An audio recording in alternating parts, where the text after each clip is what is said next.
school board meeting is called to order. Would you please stand for a moment of silence, followed by the Pledge of Allegiance?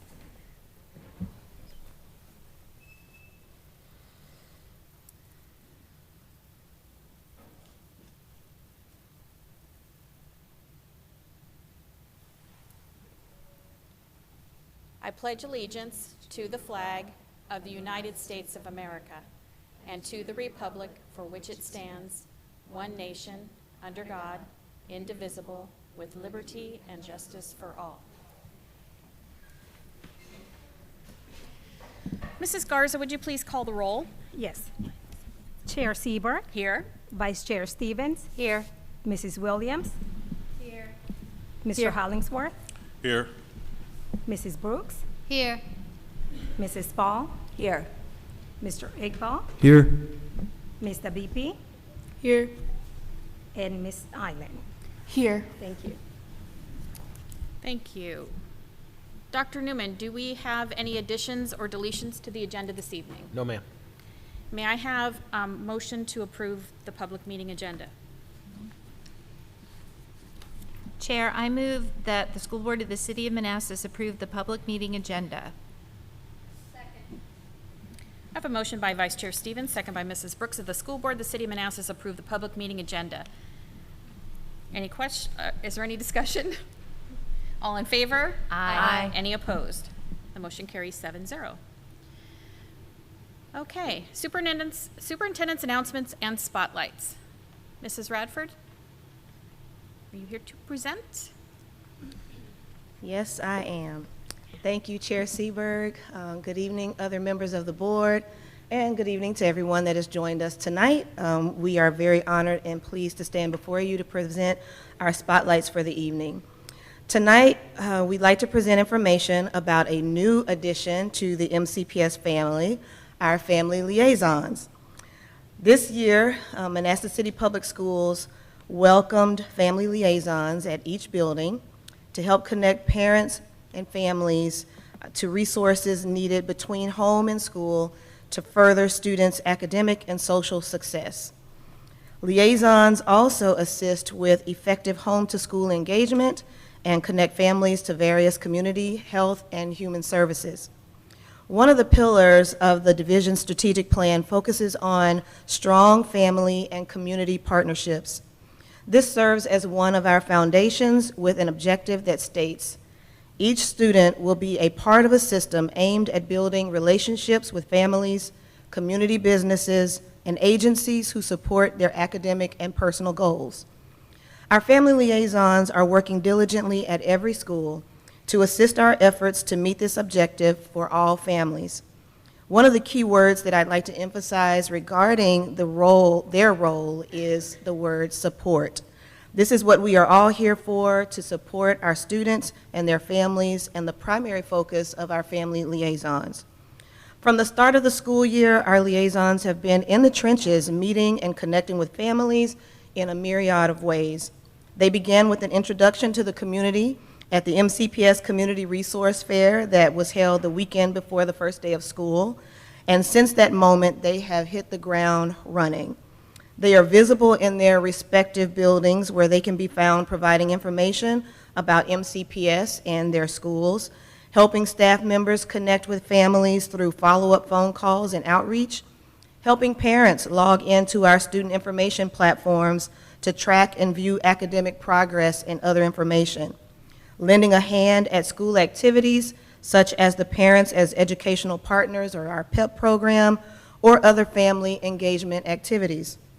They have also made themselves visible by participating in various events such as neighborhood meet and greets and community festivals that have been hosted by the City of Manassas.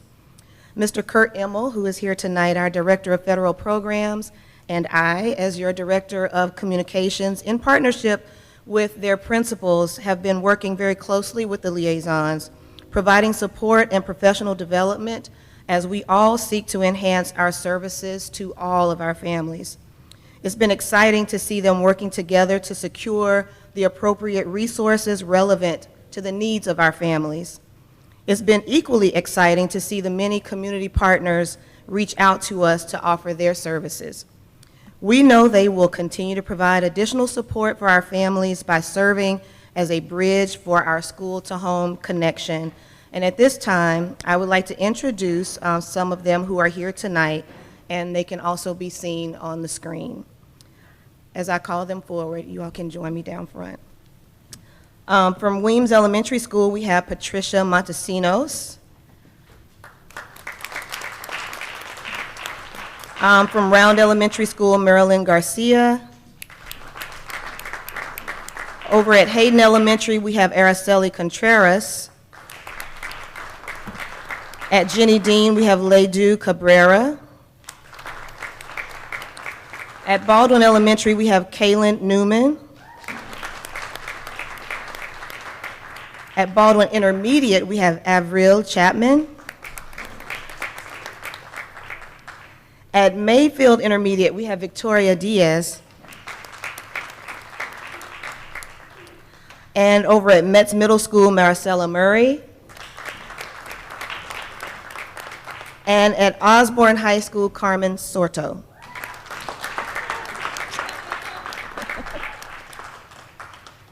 So this is a great representation of our family liaisons. I would just like to say it's been a joy working with them in this new position. They have each other's back. You know, they are all serving primarily in the same role. So when you see them and maybe one of them can't be present at certain events in the city, they are representing each other by sharing information about each of their schools, you know, whether they're secondary or elementary. And I think it's really, it speaks volumes to our family unit here, you know, and how appropriate it is that they are indeed working with our families, our extended families, in their homes and everything. So thank you to all of you in this inaugural year of our family liaisons, but we're off to a great start, and we're hearing so many great things from families that are coming in or that even stop by the central office and will say, I met my liaison and this is what they helped me to accomplish. So thank you guys so much. You want to come up? Okay. No.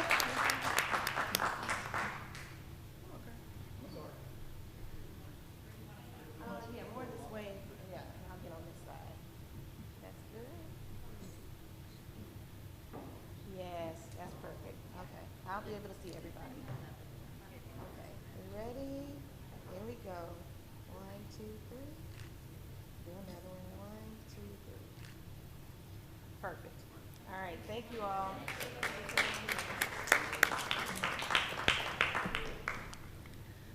As I take my seat, I would just like to encourage our families to reach out to your school front offices, you know, and make a connection with your family liaison. Right now, we have a big push, you know, for our student information system, people updating emergency card information, setting up parent portal accounts and things like that. And so we definitely, if people are having challenges with any of those activities, we want to encourage them to reach out to our schools. If they feel that they need additional resources or support in their homes, to please reach out to our family liaisons because they are on the ready to help them. Thank you. Thank you, Mrs. Radford. Dr. Newman, do you have any other announcements? Yes, I wanted to provide the board with a quick update on some process changes, our increased partnership with our Manassas City Police Department, as well as some upcoming changes that we'll be making based on some meetings that we have coming up. Chief Keene, who I've been talking to very frequently recently, actually since July, we've been working on some safety issues, safety plans, but we've really picked up on our conversations here recently. And he wished he could be here tonight so we can present together, but I told him that we can do that during one of the October meetings. But I just wanted to share some quick things that has happened recently. Mr. Flugraf and his staff have increased their supervision during class changes, as well as during the class period itself, making sure that the hallways are clear. He changed the traffic flow for students going to and from the Johnson building, and he also changed where our students are exiting and entering that are early release or late arrivals. They also have their lanyards that he personally, I know from calling him today, when we were on the phone, he was asking them where were their lanyards and making sure that they were going in the right direction. We've also increased the parent phone calls for absences from being a daily call to 3 calls throughout the day that will send messages if someone is not at their second period or third period class.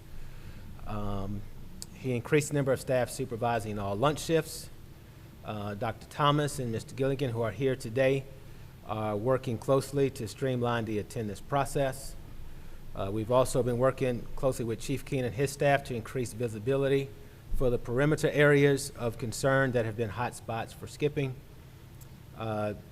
Chief Keen is also developing a plan to ensure that an officer covers Osborne and Metz in case that our SRO, who is assigned to those buildings, are out at trainings or absent, so those buildings will never be not covered by an officer. We have a meeting on Friday with a company called Evolve Technology that Mr. Flugraff and Mr. Morris from Metz will join us at Osborne. This is a company that creates devices that look similar to a metal detector, but they are called weapon detection devices. And we're looking to see if it would be a good fit for the main entry points at Metz and Osborne. Mr. Hawkins, if things go well on Friday, will present in October for the board to consider making this purchase. We've also been in contact with the school division in Maryland that is already using this device and software. They share that they can scan over 3,000 students with minimal delays for students entering their building. We had some other questions that we'll ask on Friday, and then again, if things go well, we will bring that to the board for discussion in October. We're also working with Chief Keen about options to increase the visibility of our 2 community officers that are grant funded to see if they can have a presence during the school day in our buildings.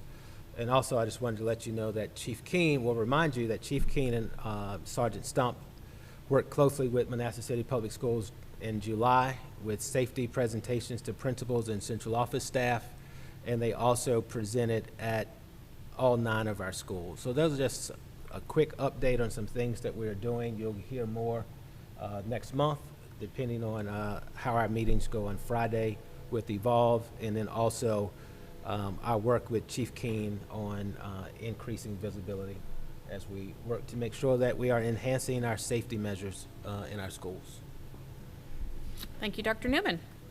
And thank you to our family liaisons for being here tonight. You've been such a wonderful addition to Manassas City Public Schools, and it's been great to see you out at all the community events. We really appreciate you. Thank you for being here tonight. Next up on our agenda is board committee reports. We have an education support committee. Mrs. Spall? I just came from our second meeting of the Educational Support Committee, which is a committee that I chair. The committee is working on a project timeline for the new building of New Dean, and I expect exciting recommendations to come before the board for review in the coming months.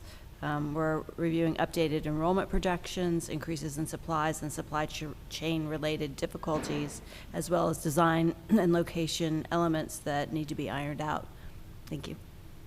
Thank you, Mrs. Spall. Next up is citizens' comments. Is there any citizens that wish to speak? Do we have anyone to sign up? Nope. Anyone like to speak at all? All right, we will move along. Consent agenda. May I have a motion, please? Chair, I move that the school board of the city of Manassas approve the consent agenda as presented. Second. I have a motion by Mrs. Brooks, seconded by Vice Chair Stevens, that the school board of the city of Manassas approve the consent agenda as presented. Is there any discussion? All in favor? Aye. Any opposed? Motion carries 7-0. On to our discussion agenda. First up is student achievement, intervention, and enrichment opportunities for students. Mr. Gefeller and Dr. Goldzung. Dr. Goldzung.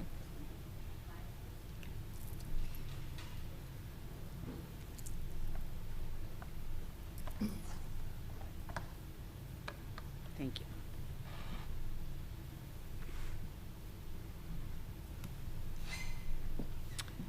Good evening, Chair Seberg, Vice Chair Stevens, Dr. Newman, members of the board.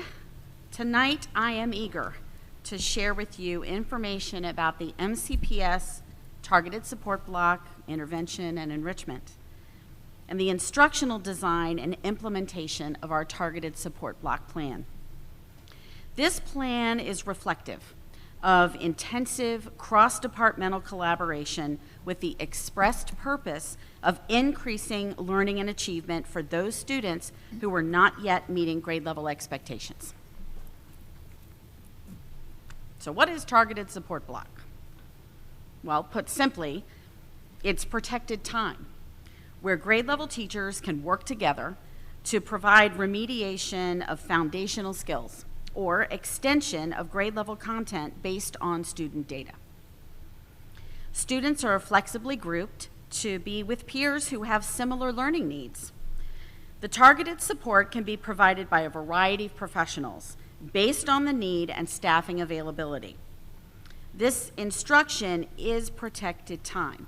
It's outside of core Tier 1 instruction to prevent any student from being pulled out of classroom instruction and therefore falling further behind in their learning. As is evident in this visual model of our strategic plan, student academic success is our organizational purpose.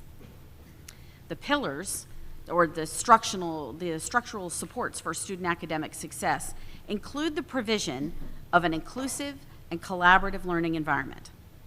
As you will see in just a few slides, the targeted support block model is designed for all students.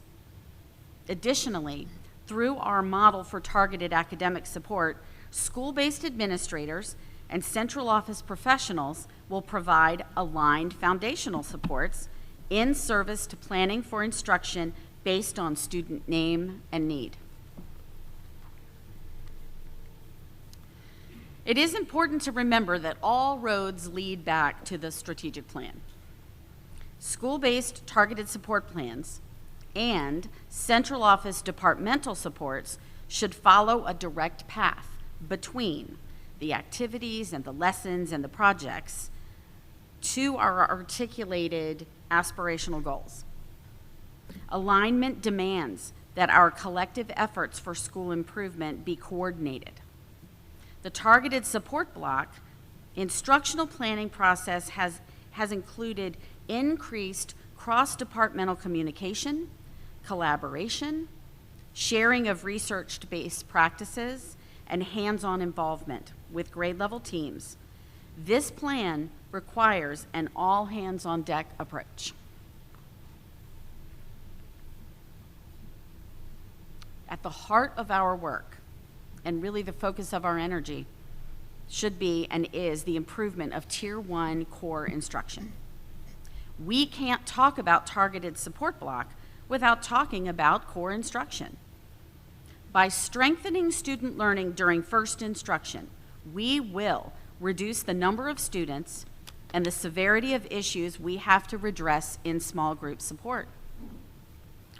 In our model for targeted support block, students will be identified by name and need. Who is the child?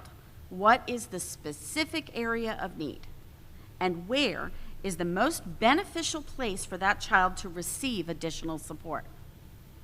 In this model of looking at how our system is organized around teaching and learning, there are multiple people who are in a position to support. This model wraps around teaching and learning in the classroom and reminds us that all students are general education students. Let me say that again. All students are general education students. They may have some different considerations based on their unique learner profiles, but first, they are students deserving of high-quality core instruction.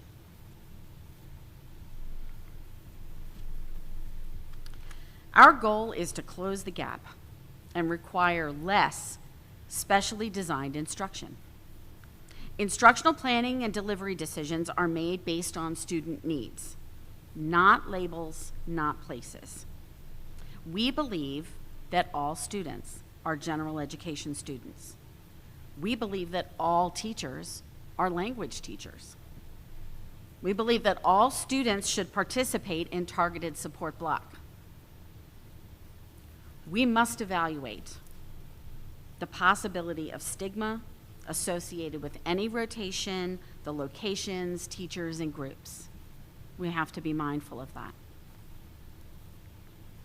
And we need to come back to our why. Why are we doing this? Why are we planning targeted support block, intervention, and extension activities? Division-wide data analysis indicates that many of our students need to strengthen their foundational literacy skills to be successful readers and writers. We must pool our resources and use instructional time strategically to make a positive impact on student learning.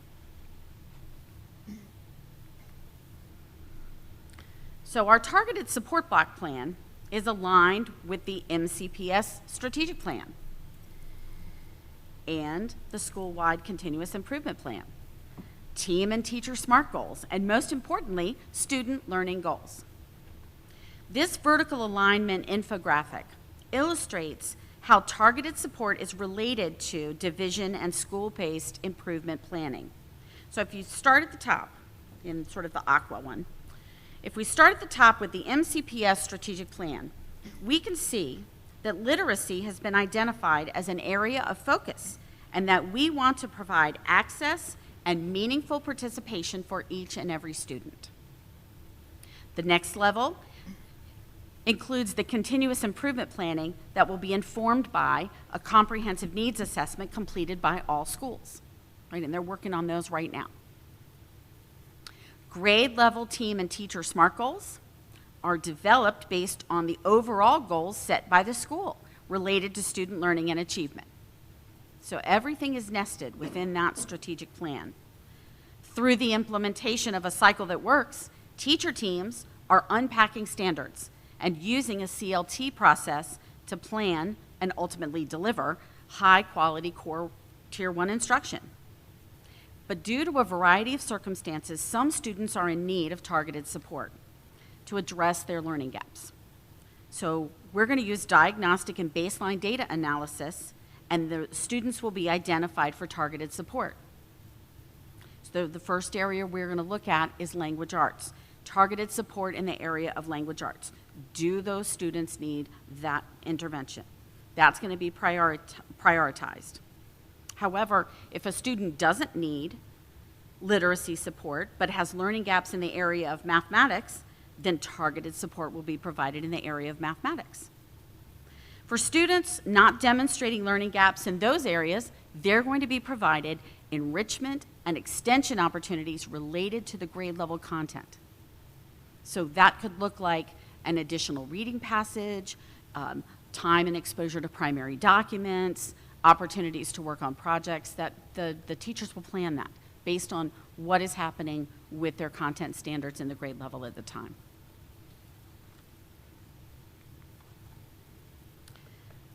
So I'd like to just kind of take a minute to talk about the amazing enrichment and extension opportunities for all Manassas City Public School students that are happening really right now. You only really need to follow our school division and associated clubs on social media to see all of the events and activities that are available for our students. There is truly something for everyone in this division. I have listed just a few on the slide. Robotics and a mentoring program to help bridge that robotics program from Metz to Osborne. That's going to be in place. Lego League, where we help nurture interest. We see that spark of interest and we nurture that interest, but then we also build stamina in children because that stamina is needed to commit to a robotics program. Gifted education enrichment opportunities for every kindergarten student. There are gifted enrichment lessons that are provided to every kinder classroom 4, sometimes 5 times a year. And the purpose of these lessons is to aid teachers in the identification of gifted learners through ongoing interactions and the collection of work samples. I'm happy to report that we had over 100 students recommended for our fall screening. It's really exciting. Recently, performing arts students from Osborne High School attended a master class with Broadway legend, some would consider a superstar, Norm Lewis. He was so very generous with his time and his feedback to our students. It really was a once-in-a-lifetime experience for them. And lastly, I want to highlight a field trip that our OHS Integrated Humanities students just made to the National Geographic Museum, where they experienced the immersive King Tut exhibit. National Geographic is marking the 100th anniversary of the discovery of the tomb of Tutankhamun in Egypt's Valley of the Kings. This is arguably the hottest ticket in town right now, and our kids had a front row seat.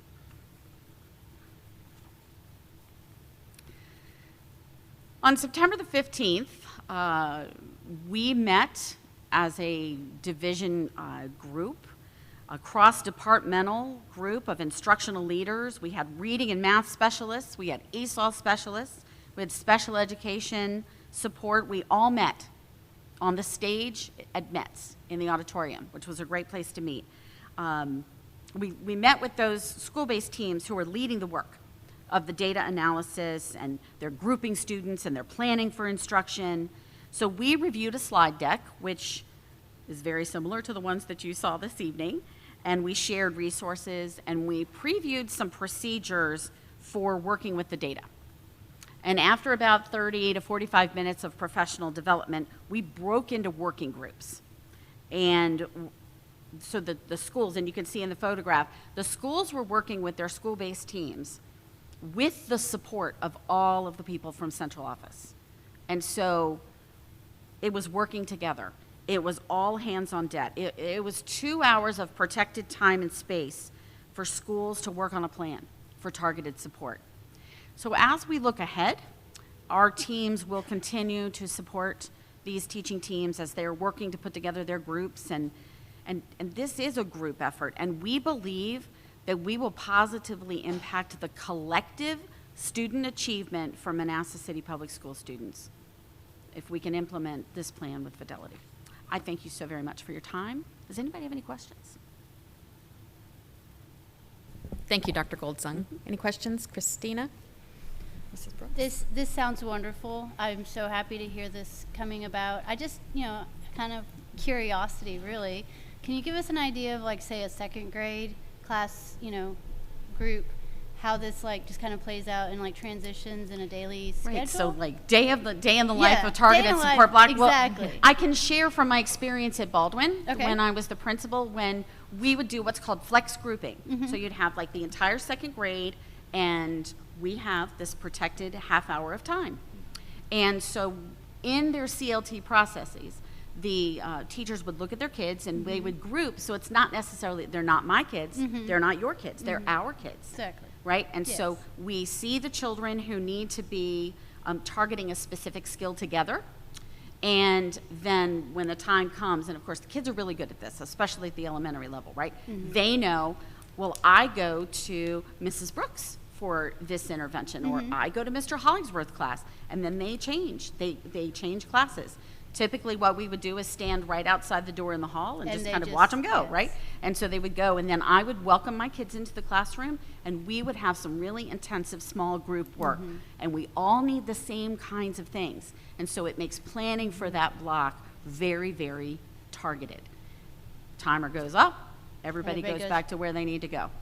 That's how that looks. What is important about this is the teams having time to compare that classroom data, and then the monitoring of the students as they are receiving these lessons. How do we know when they're ready to move to a new group? How do we know when we fill the gap? And that comes through data analysis and then consistent monitoring and talking about it as a group. And you just answered my second question, which is, would they move and be able to progress? So, Yes, that's Thank you. that's really part of the whole process. Wonderful. Is consistent monitoring. Thank you. You're welcome. That's all. Thank you. Good question, good answer. Anybody else? Mrs. Williams? Thank you, Mrs. Brooks, for asking that question. That's exactly what I was going to ask. And then that also brings me to a question. When we talk about community and trying to bring people together, I've had people come to me and ask, how can I volunteer? I want to help. And they've gone through the process of getting checked, the background check, and then they don't hear anything. So how can we incorporate volunteers to help you all? So I think the best answer to that question is that we have put those remarkable family liaisons in place. And so I think reaching out to the family liaison, I think an email to a classroom teacher, I think it's connecting with the school, and that is that is what we're trying to do as a school, is extend that opportunity to come in and really be a part of the learning process. I know as a principal, it's easier really to have a volunteer when you have the purpose, right? I need a volunteer to help with X. And if a parent reached out to a classroom teacher and said, I'd like to come in and help during targeted support block, how can I help? Maybe it's reading with kids, maybe it's helping with projects, maybe it's helping with the transfer of all of the, all the 7-year-olds that are everywhere, right? That it's perfect, right? There's always a place in a school for a helping hand. Okay, So perfect. I recommend reaching out to those family liaisons. Okay, and my next question was going to be, have you guys implemented this already? But clearly you have. So I would say that we are in the process. We have some schools that have already started. There was a great meeting at Metz Middle School today where we had the student data sheets out, and we were helping with the pre-grouping work. It is happening. The expectation is that that's going to be in place and up and running. Up and running meaning we've got all of our kids in groups and everybody's doing it by the end of the first quarter, which is coming up really quickly. That's October the 14th. But we have schools that already have their kids in groups. Okay, and is there a plan set forth already to report to us what the progression is over the school year? Absolutely. So I think probably the best time for a big update on that will be after our mid-year. So we do fall, mid-year, and end-of-year data collection. And this year we're using something that's called the developmental word knowledge. We'll also have some mid-year PALs. So those are the things that we're using to inform sort of, are we moving the needle for the whole division, right? I can probably tell you a little bit about specific students between here and there, but if I'm going to give you big picture, that update would be end of January, beginning of February. All right, perfect. Thank Great. you very much. Thanks, you're welcome. Vice Chair Stevens. Oh, sorry, go ahead. I was going to piggyback on that answer. If you remember during Dr. Casada's strategic plan presentation, she mentioned that there would be updates throughout, and that data will be included in that. Thank you, Dr. Newman. Vice Chair Stevens. Thank you. Thank you, Dr. Goldstone, for your presentation. I have a question. We hear this term a lot when we're talking about CLTs, a cycle that works. Can you explain what unpacking the standards means? Simply put, it means we have a deep understanding of what the state of Virginia expects us to teach our students, what they are supposed to be able to know and do. And interpreting or going through and really reading the verbs that are in a standard. Is it understand? Is it demonstrate? Is it apply? What is the level of learning that is expected around a certain amount or content area? And we have standards for every subject, and really unpacking standards means spending some time with the curriculum framework that is put out by the VDOE. It is publicly available. All you have to do is Google it, and getting in there and reading what level of knowledge our kids are expected to know, do, and then demonstrate on those the way that the state knows that we're doing our job, which is we assess our students using the standards of learning. Okay, thank you. I really appreciate that. And then on slide 11, you have the bottom bullet point is evaluate the possibility of stigma associated with any rotations, locations, teachers, or groups. So, in the world of SPED, that's a often talked about issue. What are we doing to address that or to prevent that? So I would have you reference the image that is on slide 1, 2, 3. I think it's on slide 4. It looks like a flower. Everybody Yes. calls it the flower. What we want to do is reimagine the way that, next slide, please. Oh, I have it in my hand. I'm sorry. There, this one. We're sort of reimagining the way we think about the way we group kids. Because in the past, when I was a special education teacher, when I was a principal, it was very often you'd have your group of students who were learning English, right? You'd have your ESOL group, or you'd have your special education group. And we want to look at name and need rather than label in place. And so, because it is very likely, especially with all of the circumstances that have led to some of these learning gaps, it is likely that a typically developing or a general education student could have the same learning gap as a student with a learning disability. And very often, not always, but very often, those are addressed in the same way instructionally. We're encouraging collaboration, so that if I am a general education teacher and I'm doing a targeted support block and I happen to have a student with a disability in my group, I'm going to collaborate with that special education teacher to make sure that my strategy is appropriate. But there's no reason to make a special ed group because it's dependent upon skill, not on that label. Okay, thank you. I appreciate that explanation. And we have built-in planning time for our teachers to focus specifically on that targeted instructional block, their planning, their organization, and ongoing, because I'm assuming you're doing continuous progress monitoring. Yes, ma'am. So we have that built-in time into. We have their planning time is built into their daily schedule. Okay. Yes. All right, well, thank you. I appreciate it. I appreciate the explanations. Thank you. Mrs. Spall, did you have a question? I do. I just wanted to thank you for the targeted support block and protected time for all students, just the explanation. I'm curious, is there a place where, can you help me understand where to locate information about our family liaisons that you mentioned on the website? Yes, every school website will have a link to how to contact those family liaisons, so you can go to our school website. If any parent is unsure, please just call the main number at your school and ask to speak with the family liaison. Okay. So that's a different place than where people can locate the strategic plan or information about support? So the strategic plan is linked on our Manassas City, the division website, and then at the very top right corner, a parent can click where it says choose your school, and there'll be a drop-down menu. And so if your students go to Baldwin Elementary, you can click there and it will take you right to the Baldwin Elementary web page. And then I think it's under About Us, which is on the left, is where they can find. But I will check. Okay. But and just a matter of curiosity, did you say the age of the children that got to see the King Tut exhibit? they were the IHS Oh.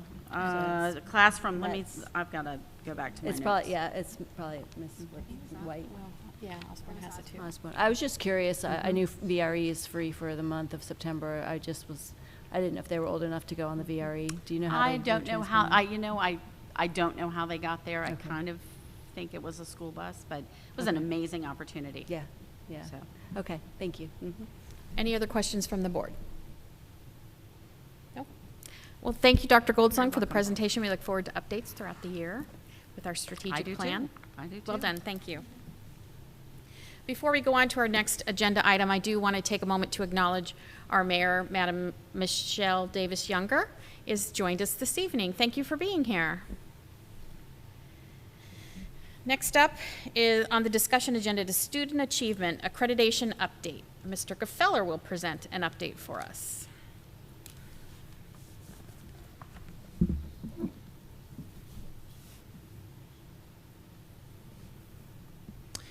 Good evening, Chair Seberg, Vice Chair Stevens, board members, and Dr. Newman.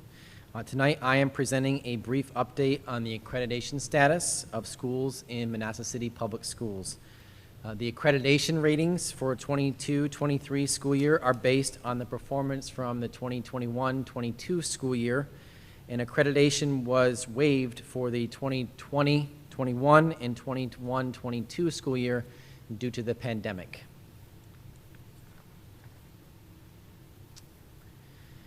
So the state's accreditation system includes multiple indicators.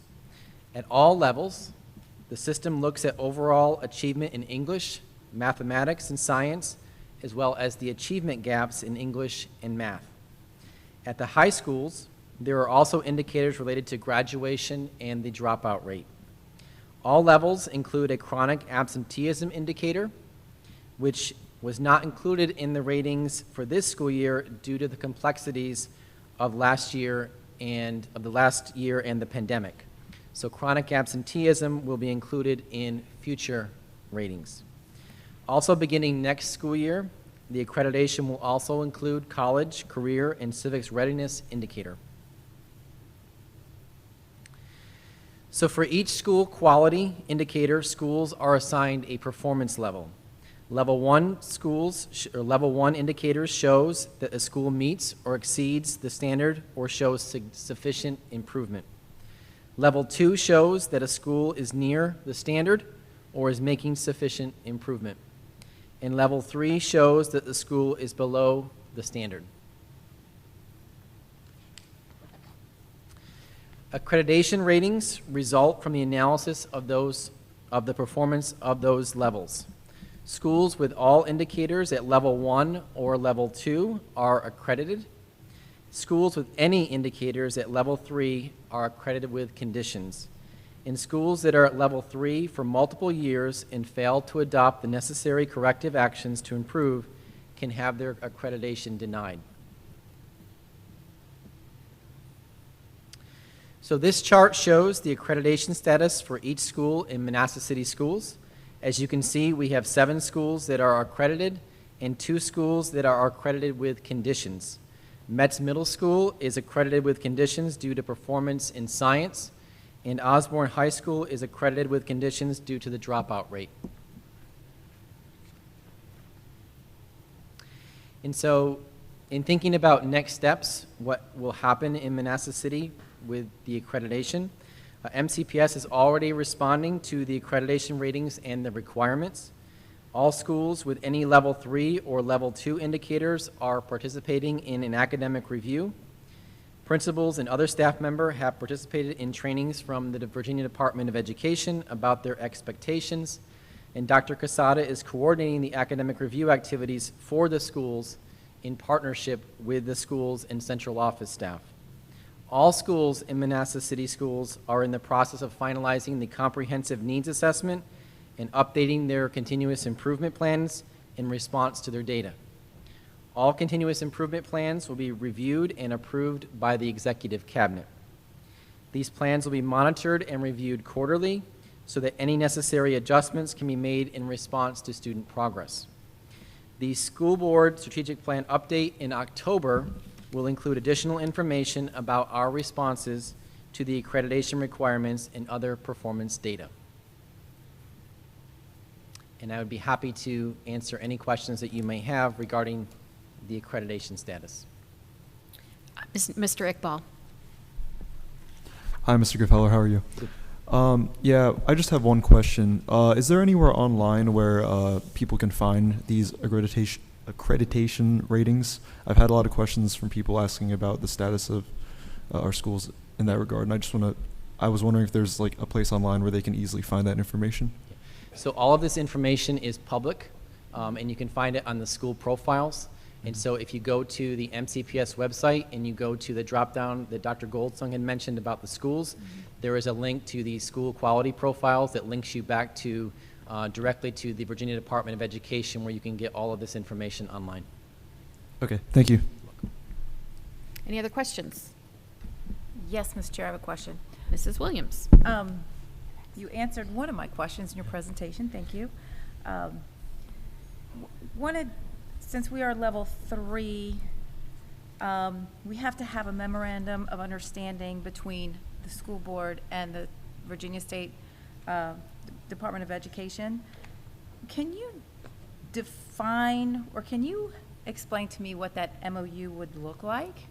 So there is, what we will be doing is doing a academic review. And so the Virginia Department of Education has academic review tools, and what we will be doing is we'll be conducting a rigorous review of the processes and systems that are in place of our schools at Osborne and at Metz, and we'll be reporting back and preparing a comprehensive plan of how we are addressing the dropout rate at Osborne and how we are addressing the science achievement at Metz Middle School. And so there is ongoing conversations that it goes in conjunction with our continuous improvement planning process. So for example, one of the things that we will be doing and reporting to the state, and they will have to approve all of our documentation that we provide to them. But one of the things that we'll be looking at is our lesson plans, for example. The state of Virginia is going to want to see how are our lesson plans aligned to the Virginia Department of Education Standards of Learning. And so that we're going to have to provide evidence and artifacts to show how we are directly taking action to address the concerns that have been identified through the accreditation process. In your experience, typically when you present something to the Department of Education, is there a back and forth, or typically what you present typically satisfies what they're looking for in this MOU? So it has been my experience that depending on, again, every plan is individual. So my experience has been when I have gone through academic reviews in my previous position, in a previous division, we would provide evidence to them, and then they would have questions.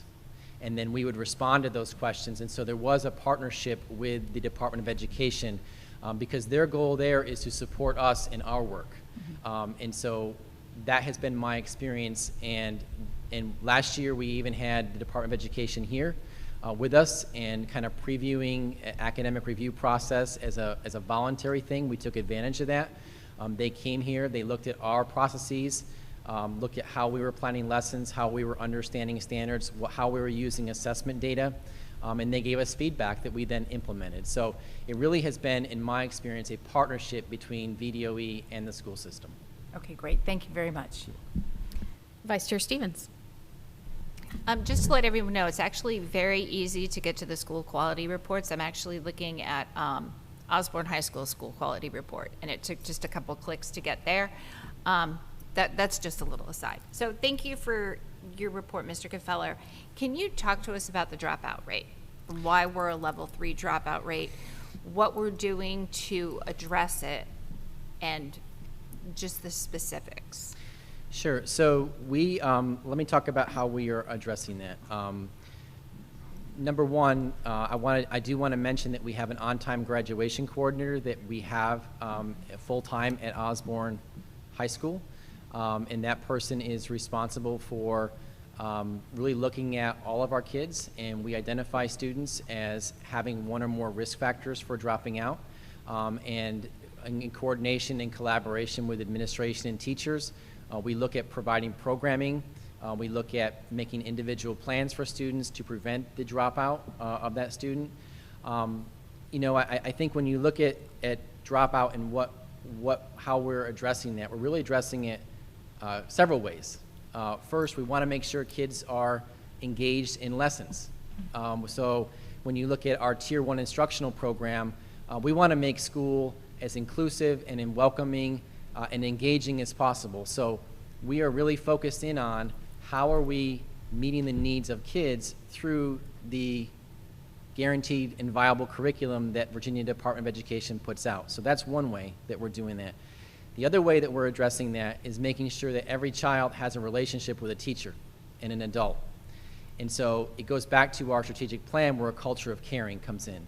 And so we want to make sure that our counselors, everyone that is an adult in those schools at Osborne, but really it starts before Osborne. We want to make sure that all of our adults are engaged with our kids in a meaningful way, that we are engaging with our parents, to make sure that we are providing multiple pathways for kids to be successful, and making sure that this is a place where they want to be, that they're learning, and that we are responding in a way that addresses concerns as they arise.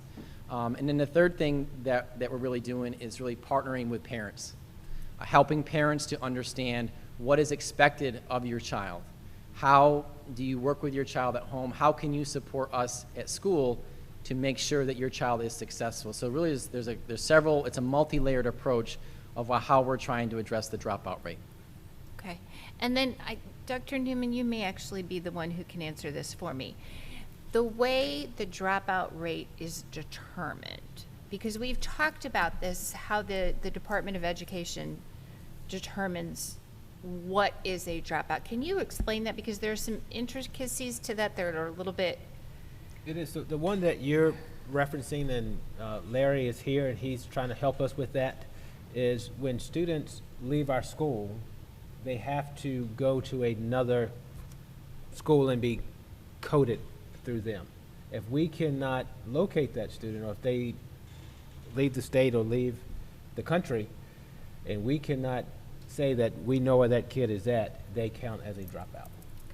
And is that a large issue here in the city, or is it minimal? It's an issue.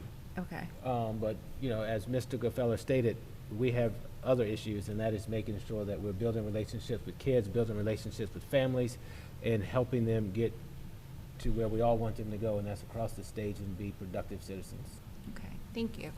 And then, Mr. Gaffeller, what is the timeline for, because there's a timeline connected to accredited with conditions, that whatever the deficiency is or the level 3 has to be addressed in a meaningful manner within, what is the timeline for that? The timeline, I don't have the exact timeline in front of me, but typically, as long as the division is making progress towards that, that's what the state wants to see, is progress. If we stay at a level 3 I will tell you, if we stay at a level 3 for 3 years, then there is danger of having accreditation denied. And so we have to make progress in addressing these issues at our schools. Okay. And then, can you speak briefly, Mets accredited with conditions for science? Can you Yes. explain what that means? So that means that the science performance that we had on our SOL was below a 65% of our students passed. And so we are addressing that with, again, looking at our curriculum, developing plans to address that specifically, how we are engaging kids in the classroom with the curriculum, how we're using assessment data. And you have to remember that in middle school for science, that's 2 years of science that they're tested on. And so when we had, for example, our 8th graders take the assessment, that is 2 years worth of science that they're being tested on. So we have to go back and look at how we're remediating from grade 7 as well. And we're also looking at how are we preparing kids in the younger grades with science instruction. And so we're trying to address that with looking at our hands-on science, our STEM scopes, how we're implementing those lessons with kids, and knowing that all of our issues in terms of dropout, in terms of our science achievement, it's not a Mets issue, it's not an Osborne issue, it's a division-wide issue because these are all of our kids. And that's how we're trying to approach this, which is why we have a singular focus on looking at the cycle that works. We've heard a lot about that. Looking at providing support in reading and math. We know that when we have students that are, when you're looking at science, it's not just a science issue either. We have kids that are not able to read that content. And so that's why we are focused in on reading as well, and reading in the younger years so that we can produce kids that are on grade level that can consume that science content and that science vocabulary to help them be successful. Okay. All right, well, thank you. Thank you for answering my questions. Any further questions from the board?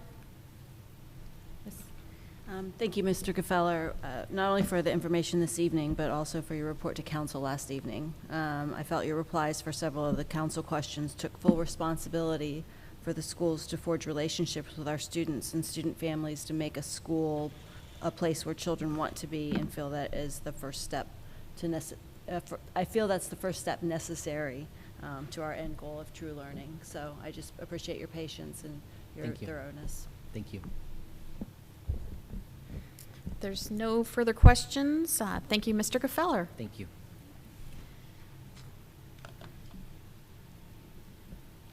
Next up is our action agenda. Finance and operations, we have our 22-23 building use fees. a revised building use fees. Can I get a motion for that? Chair, I move that the School Board of the City of Manassas approve the 2022 and 23 revised building use fees as recommended. Second. Do we have any questions? Mr. Hawkins is here to address any. If anybody got any questions? Any discussion? All in favor? Oh, sorry. Do I need to explain or You can, expound sure. on it? I just wanted to expound on, since the installation of the new field, the community, small, little league sports groups inquired about renting out the fields, and with the new athletic director, it was brought to our attention that the rate was not consistent with the surrounding schools in the area. So we just are looking to make sure that we are competitive with the local schools in the area. Thank you, Mr. Hollingsworth. Thank you. I have a motion by Mr. Hollingsworth, a second by Mrs. Brooks, that the School Board of the City of Manassas approve the 2022-2023 revised building use fees as recommended. Any further discussion? All in favor? Aye. Any opposed? The motion carries 7-0. Next up on our agenda is board member comments. And I would like to go first to Ms. DeBeepy. Good evening, everyone. First, I would just like to say thank you to our family liaisons for all the work that they are doing in our school system. It is really appreciated. And I would also like to thank Dr. Gozong for one of the things that she had mentioned in one of the earlier presentations, which is that all students are general ed students. As someone who has a brother who is autistic, hearing statements like that is very appreciated. Also had a few announcements. Osborne Competition Cheer is having a competition at Chantilly High School, so if you're able to go, that will be this Saturday, and tickets will be $6. For seniors, the College and Career Center is hosting a lot of college visits, so make sure to participate if you're interested by asking Ms. Violet and other people in the Career Center. And lastly, we are getting closer to the end of the first marking period, so I would just like to wish everyone good luck as we get closer to this first milestone of the year. Thank you. Thank you, Ms. DeBeepy. Ms. Island. Hello. I just wanted to say thank you to Dr. Goldsung for talking about the targeted support block. I know that a lot of kids this year have had trouble coming back after COVID-19, and I feel like this would really help them with the graduation rate in the future, and it will help them with their education moving on. Thank you. Thank you, Ms. Island. Mrs. Brooks. Thank you, Chair. I want to say what a wonderful weekend it was. Homecoming, tailgate, seeing all of our, students and seeing staff and community. I had my neighbor's family there with, their 2 young children. It's really nice to see us out together, and sometimes things don't always, but still, they played well, we did well, and it was wonderful to be a part of that. Also, thank you to all of our family liaisons. Your services are so very much appreciated. I know especially with our families, it's great. And also thank you for all the safety updates and intervention updates and keeping us, informed and going out there and taking care of our kids. Thank you. Thank you, Mrs. Brooks. Mr. Iqbal. Good evening, everyone. I just want to thank everyone for their presentations tonight. I also want to thank our family liaisons for the important work that they do. Thank you so much. I also want to say tonight that I personally condemn our governor's cruel and unjust guidelines which restrict the rights of transgender students. These proposed policies are an attack on students across the state of Virginia and will merely exacerbate problems for those students who are already at a greater risk of suicide and mental illness. I find it absolutely disgusting, and as long as I'm on this board, I will do whatever I can to make sure that we do not implement these policies in our schools. I'm here because I want to help students. I know for a fact that these policies will hurt students. And I also want to make aware that these policies are open for public comment on Virginia's state website, which is townhall.virginia.gov, as of yesterday under the Department of Education section. So please post a comment about it if you feel strongly about it as I do, so your concerns can be heard before the VDOE makes their final decision. Thank you. Thank you, Mr. Iqbal. Mrs. Spall. Yes, I'd like to also thank the Saturday Learning Seminar volunteers, parents as educational partners, volunteers, and our family liaisons for going above and beyond to make a difference at our schools. I agree with all my colleagues that your contributions are making a difference, and I feel that you are the soldiers of change we value in our transformation at Manassas City Public Schools. I also wanted to report that I attended an exciting inaugural Sustainability Task Force meeting for the City of Manassas, and I'm happy to report that we, as a city, are already working on measurable ways to reduce our carbon footprint in the city. I hope that my involvement in this task force will bring our public schools to the center of this project, which has to date not included schools and other similar carbon reduction models across the state. I also wanted to address a rumor that's been rolling around, a narrative afoot, I would say, that suggests that people are leaving Manassas, or more generally, that they don't want to live in Manassas due to our schools. I'm proud to announce that our VPI initiative has seen an additional 20 children enroll in preschool this year over last year. We're at 270 preschool students, and I'd say that an almost 10% increase over last year in just one grade is pretty clear evidence that Mcps is not only thriving, but also growing. In fact, data that I just got before this meeting suggests that grades 1 through 12 saw 426 new enrollments, and that's 117 at Osborne alone. 385 of those students were first-time enrollments, and another 41 returned to us from years prior. There's one more thing that I'd like to say. We've heard a lot tonight that diversity is our strength. And I would like to talk about a situation where a curse word was used and shouted at the Latino Festival last weekend by a high-ranking member of a local committee when our school board member Stevens spoke these simple words, just that diversity is our strength, on stage. I just don't know where we go from here as a society if this level of profound discourtesy is extended to our schools and the people who represent them. I ask those of you who value decorum and public education to stand up and fight people who would intentionally sow discontent and confusion against our schools, their staffs, and their children. Thank you. Thank you, Mrs. Spall. Mrs. Williams? First, I want to say thank you to our student representatives up here. Tonight is the first night I've been up here since they've been sitting with me.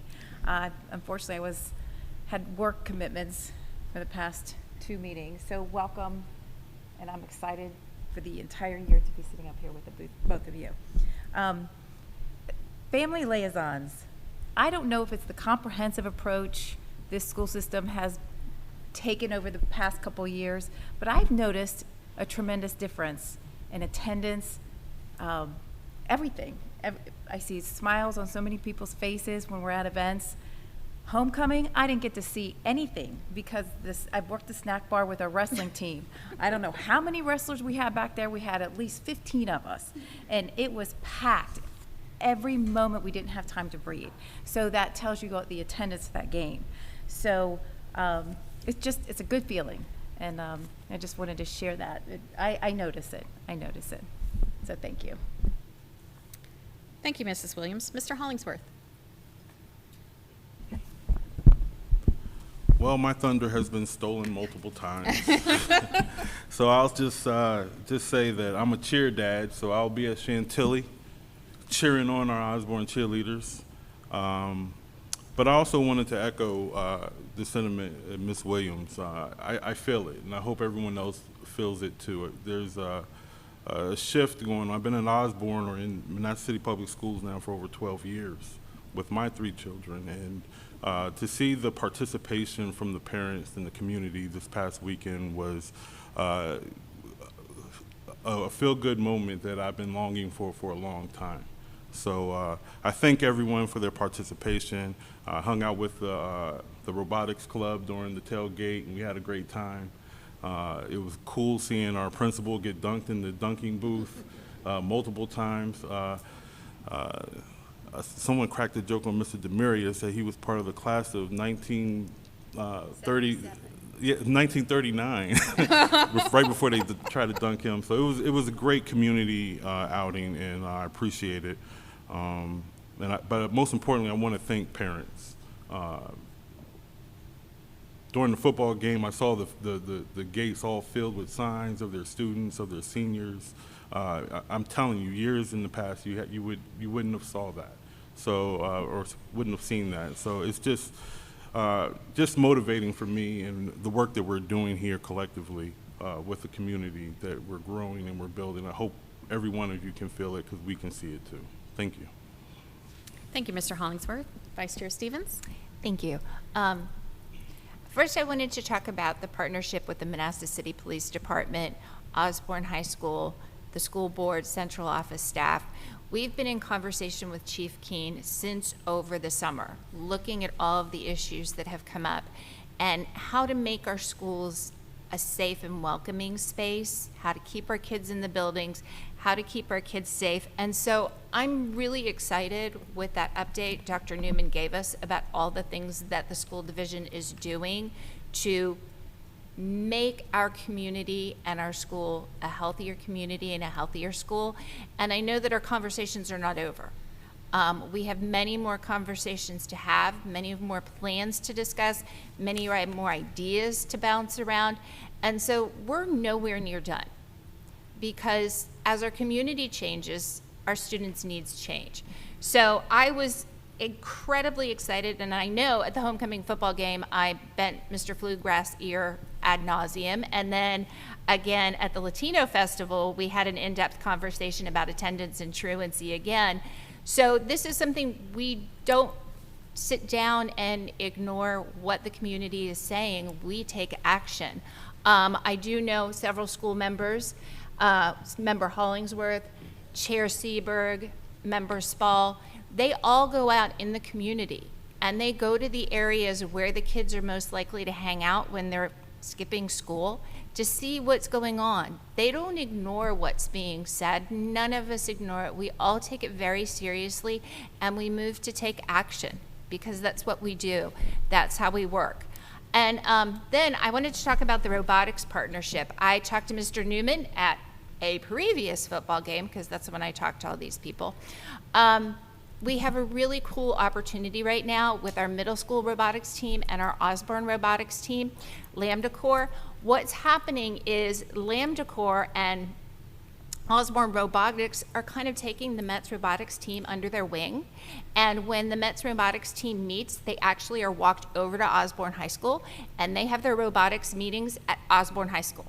And their meetings are from about 3 to 5 o'clock. And the high school meeting starts at, does it start at 5 or 5:30? It starts at the same time?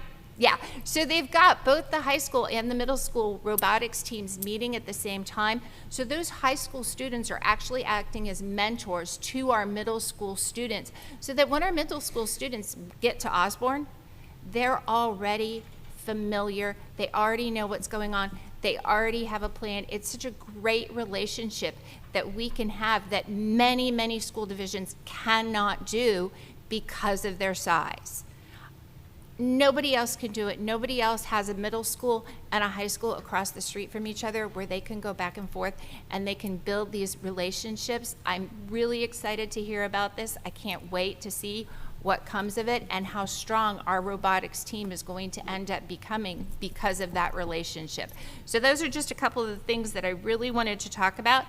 And thank you to our high school students who've chosen to be our representatives, and of course thank you to our family liaisons who were all out at the Latino Festival on Saturday sharing information with their QR codes out. So thank you so much for participating in all you do. I've had the opportunity to speak to several of our family liaisons, and y'all are doing a great job. I mean, everyone is so appreciative of you, so thank you very much. Thank you, Ms. Chair. One more thing. May I jump in, please? I'm sure Mrs. Stevens neglected to mention that myself and Mrs. Brooks are out in the community as well. Oh, I'm sorry. I didn't know. Sorry. They're out in the community as well. Thank you. Sorry about that. I didn't know. And Alex. And Alex. Oh, my gosh. And Alex. I'm slacking on the job now. Sorry. Okay, my turn. Board member comments. I did want to mention that last night I was at Osborne High School for a regional college fair. There were over 100 colleges there represented, And it was so great to see our students there talking to the representatives and excited about the college they might apply to. So that was last night with over 100, but we also have more coming up. If anybody out there has students that are looking to go to college, please check in with the College and Career Center, Miss Violet, or read her newsletter, the counseling newsletter. It's great, has so much information in it. Coming up, there are some HBCUs and minority serving institution fairs.